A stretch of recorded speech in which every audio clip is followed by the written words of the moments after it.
अस्सलाम वालेकुम नाजरीन, मैं हूं तबस्सुम नाइला और आप देख रहे हैं सिटीवन न्यूज़। हासिलपुर सैयद खिजर अब्बास गिलानी से अंजुमन इस्लाह पाकिस्तान डिवीजन बहावलपुर का हुकूमत के खिलाफ सख्त एहतजाज, हुकूमत से नजरसानी की अपील कर दी सैयद सफदर अब्बास नकवी।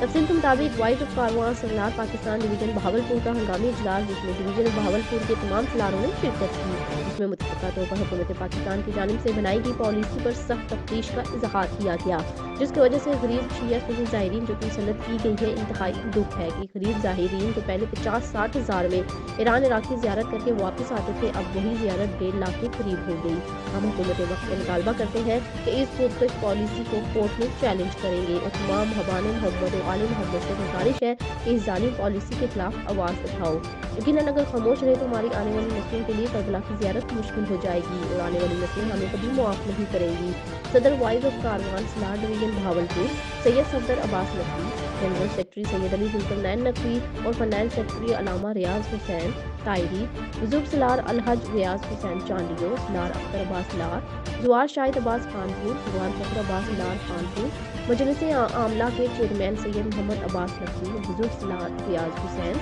सलार जवार मुमताज़ हुसैन रश्दी, सलार कमर जमान खरल ने भी खिताब किया।